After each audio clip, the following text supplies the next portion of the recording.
Good afternoon, dear esteemed members of the audience, Professor, Consultant, Senior. I'm Santi Kristiani Gultom. I'm trainee from Hematology Medical Oncology, Hasan Sadikin Hospital, Bandung. Today, I feel deeply honored to be given opportunity to present about our study with the title is Risk Stratification and Clinical Characteristic of Patients with Multiple Myeloma based on chromosome aberration T414 and T1416 with fluorescent in situ hybridization method. Multiple myeloma is approximately 1% of neoplastic diseases and 30% of hematologic cancer of world population. Its annual age adjusted about 4 until 5 cases per 100,000 people in the United States, with the median age at diagnosed at 70 years old. 37% is under 65 years old, and 37% is more than 75 years old. It's most common in African American people, and men slightly more common than female. In the year 2012, the death rate is about 1,010 people. In Indonesia, the age rate when the diagnosis is up than 50 years old.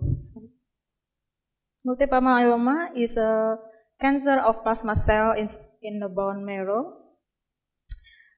Plasma cell is known as a subtype of white blood cells that produce the antibody to help fight infection. Then in the multiple myeloma, the plasma cells become abnormal and produce and grow over.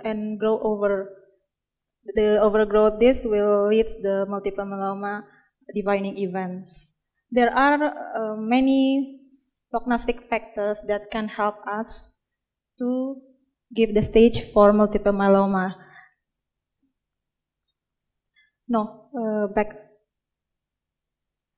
Such as Doris Salmon in 1975, international staging states in 2005, conventional cytogenetic in 2007, and fluorescent in situ hybridization in 2009. These factors can give us info about the risk stratification, but the three first factors is not usually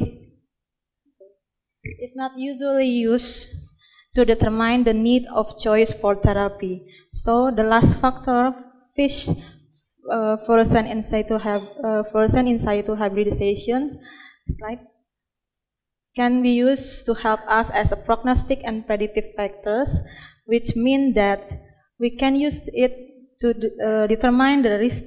Besides, we can use it to determine the risk stratification of the myeloma patients and clinical characteristic differences. That we can then we can use the FISH for the need to choose the preferable therapy for patient with multiple myeloma. Because there was no data before in Indonesia, we tried to do this study in Bandung. The aim of the study is to determine the cytogenetic pattern of multiple myeloma patient in Hasan Sadikin Hospital, Bandung, and to determine the differences of clinical characteristic of multiple myeloma patient based on risk stratification in Hasan Sadikin Hospital, Bandung.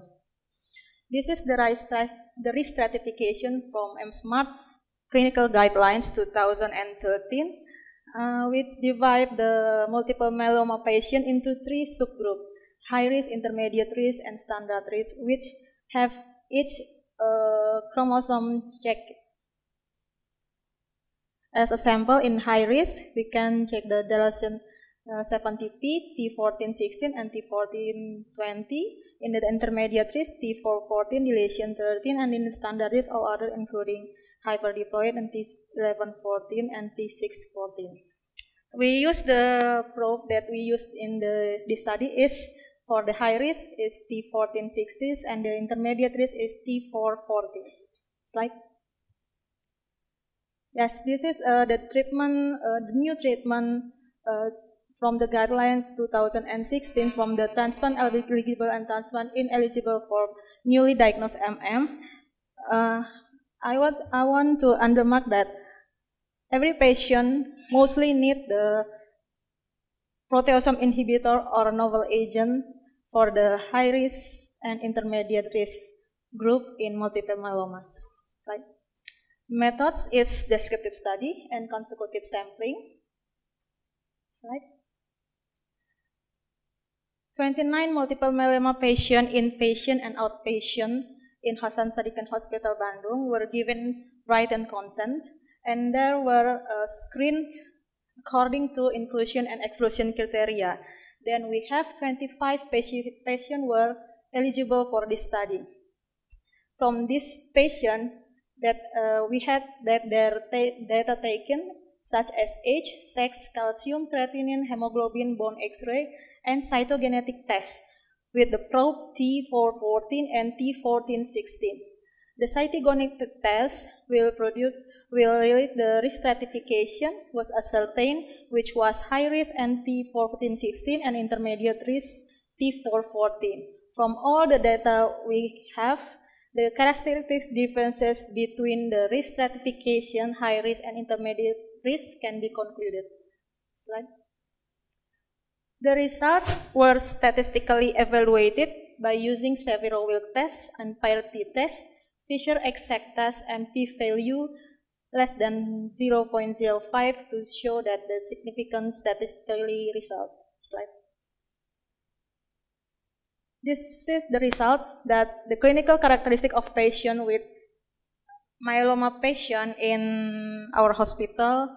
The range age is 35 until 80 years old, with the male is more common than female, and the CREB parameter, calcium, creatinine have elevated value than the normal value, then hemoglobin is under the normal value. The bone X-ray show that all patients show the lytic lesion in their X-ray. Right.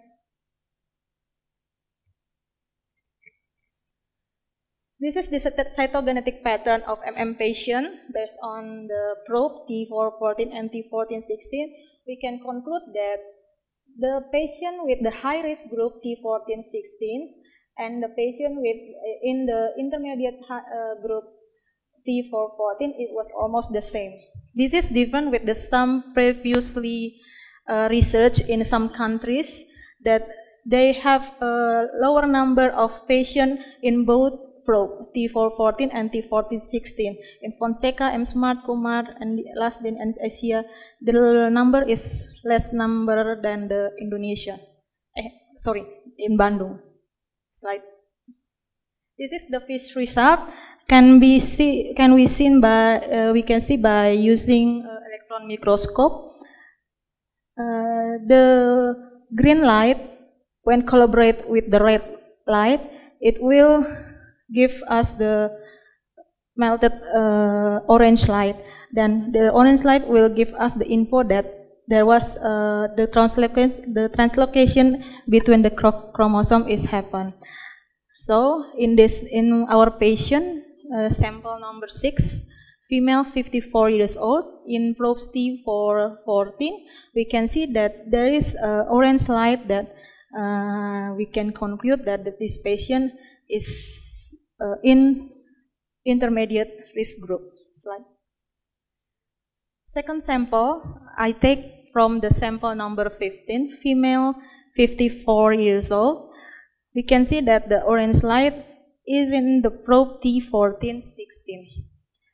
It means that this patient, can we put her into the high risk group multiple myeloma. Slide.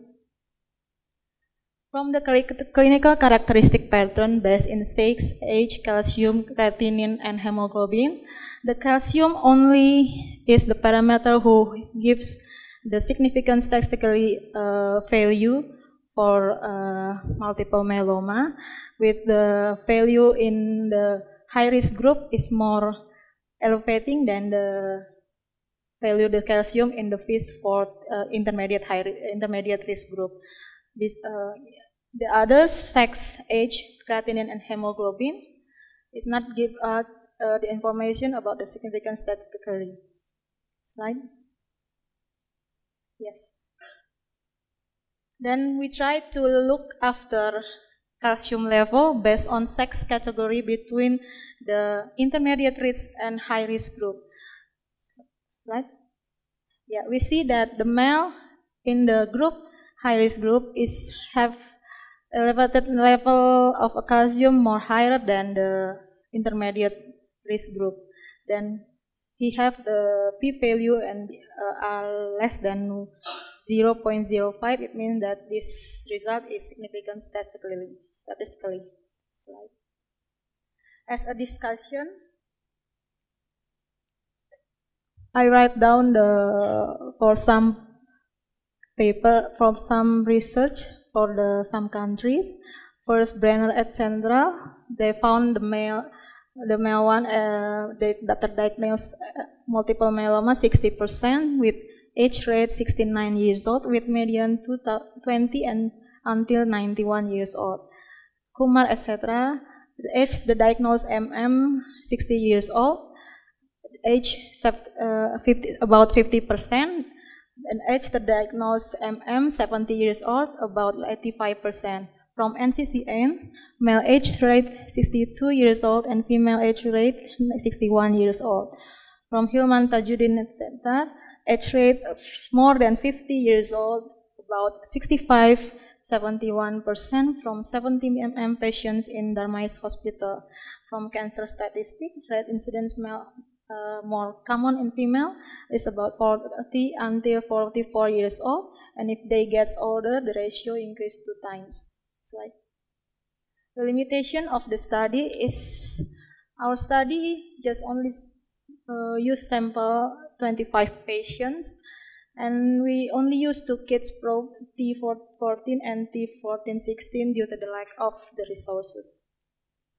As the conclusion, this study showed that the prevalence of intermediate risk group T414 and high risk group T1416 was almost the same. The differences of clinical characteristics between T414 and T1416 are mostly not significant statistically, except hypercalcemia in male patients with T1416 is higher than T414. Proteasome inhibitor or novel agent is needed in most multiple myeloma patients in Hasan Sadikin Hospital, Bandung. Thank you.